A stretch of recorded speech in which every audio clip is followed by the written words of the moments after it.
As I'm making this video, we're heading into Christmas time, and with Christmas comes parties, and parties require party games. Thanks to the Switch, you no longer need to break out that tired old Monopoly board, although you can play Monopoly on Switch if you really want to. Instead, there's a host of great party games on the system for you to check out. Greetings everyone, welcome to Nintendo Village, my name's Phil. In this video, we're going to run through 20 of the best multiplayer party games on Nintendo Switch. I'm going to divvy them up by price, so if you're on a certain budget, or if you don't want to shell out 50 big ones for Super Mario Party if you're only going to play it once a year, go ahead, jump down in the description, I've left timestamps to each of the sort of price brackets that we're working with, and you can jump straight to it. Thanks for clicking on this video, I hope you find it useful. If you do hit that like button and consider subscribing to the channel as we have new videos up every single week. Without further ado, let's get into it. Okay, so you probably saw this one coming, but yes, one of the best party games on Switch is in fact Super Mario Party. After a few years of trying various different things to not much luck in previous titles, Super Mario Party takes the series back to its roots somewhat, with players moving around the boards individually. Naturally though, the party element here is all about the minigames, and there's some great ones on offer. From tossing a cube of steak around a sizzling frying pan, to furiously rotating the Joy-Con to pedal a tricycle, it's bound to give you and your guests a giggle. Mario and Sonic at the Olympic Games Tokyo 2020 will forever live as a weird anomaly given that the Tokyo Olympic Games were postponed and will now take place in 2021. Nevertheless, the game offers plenty of easy to pick up and play minigames to keep you and your guests entertained. There's the traditional events such as the 110-meter hurdles and javelin throw, but they're complemented by a trio of dream events including lightning-fast karate and hoverboard racing. There's even a bunch of awesome 2D events that see classic sprites from Mario and Sonic's heyday alongside each other, and a host of smaller minigames to boot. This might be a licensing tie-in, but there's tons of content here that's actually really fun to play, so it's well worth giving a whirl. Luigi's Mansion 3 might not be the top of your list when it comes to great party games, but it actually has a rather robust multiplayer mode, especially if you spring for the extra DLC. The Scarescraper mode sees you teaming up with your friends to defeat all the ghosts in the tower and rescue the lost toads. If you've got 4 Switches available, you can play with up to 8 people too. On the other hand, if you head to the Scream Park, you'll be split into 2 teams across a bunch of different minigames. There's 3 included in the base game, but if you pay for the DLC, you'll get access to another 6. The best part is the Scream Park can be played by up to 8 players on a single Switch console. So if you already own the game, you could bolster your party game offering simply by picking up the DLC. If you own a Switch, you probably own Mario Kart 8 Deluxe, nearly half of all Switch owners do. But it might not necessarily be your go-to pick for a party game, and I'm here to tell you it totally should be, because as well as the fun to be had in racing, the battle mode is arguably the best it's been since Mario Kart 64. As well as the usual balloon battle mode, one of the great new additions is the Cops and Robbers mode, that sees one team attempting to round up the other before the time runs out. It's actually a ton of fun, but then this is Mario Kart, it always is. So yeah, make sure Mario Kart is on your radar when you're putting your playlist together. The other multiplayer mammoth seller on the Switch is of course Super Smash Bros. Ultimate. Now if you're anything like me, you prefer the more pure form of Smash with 3 lives each, no items and no crazy stages.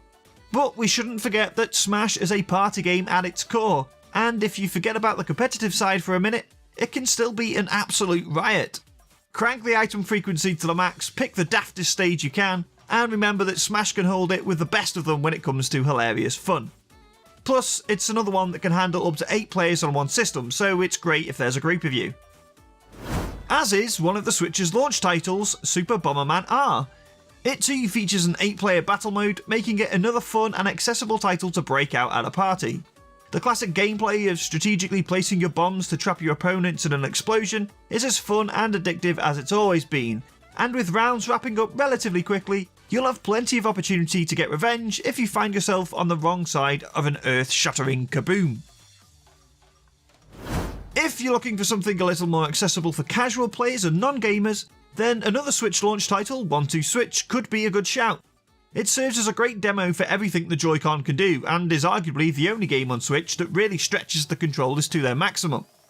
HD Rumble really shines, especially in minigames such as safe cracking and ball counting.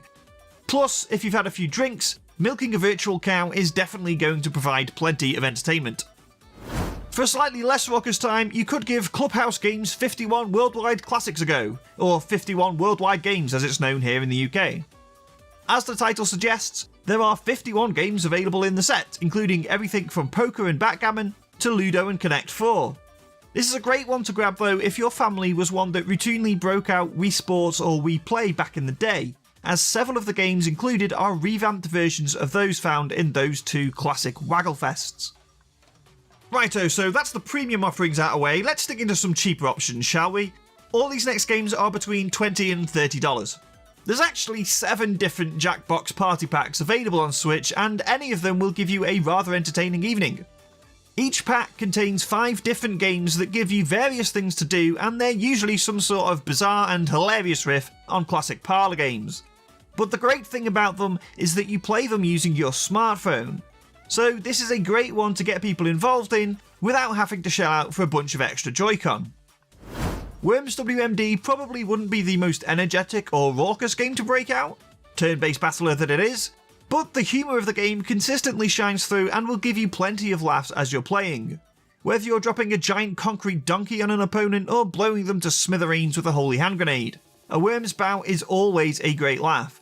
And with single Joy-Con play, it's another one where you can get multiple people around the same Switch without needing additional controllers. If you've already spent ages in the kitchen rustling up some grub for your guests, then you might not be in much of a hurry to return there, but Overcooked 2 is definitely worth it. Up to 4 chefs are tasked with providing a range of tasty dishes within a bunch of crazy kitchens, and you'll need to work together to chop, fry, and even throw your ingredients to hit the highest scores. Things get increasingly manic as you go on. It's one of the most hilarious games on Switch. Team 17's Moving Out is another one that's ridiculous fun. You and up to 3 friends are tasked with working together to move furniture into a van, which sounds straightforward enough until you realise you're being asked to do this in haunted mansions, on the wing of a plane, and more. It's a raucous, physics-based co-op game, and the bizarre scenarios in which you need to transport a sofa are bound to give you hours of entertainment. It's worth pointing out that if you like the look of Overcooked 2 but can't quite stretch to it, the first game is also available as well. I haven't included it in this batch of sub $20 games, but that's worth bearing in mind.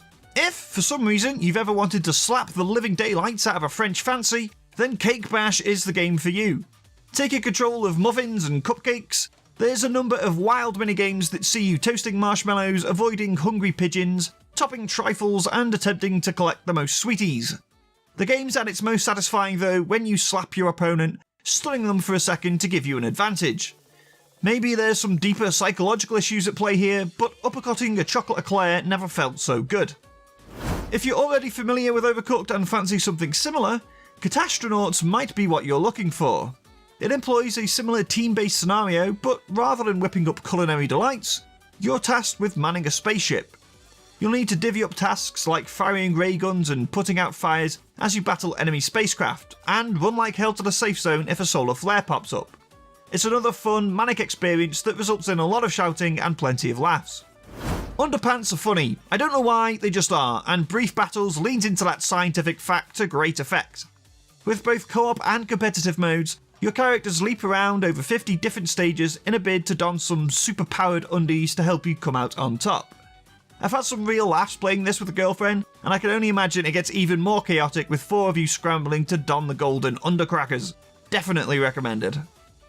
Keep Talking and Nobody Explodes is a bomb defusal game with a bit of a twist. One person acts as the diffuser, with the bomb on the switch which they can rotate and interact with.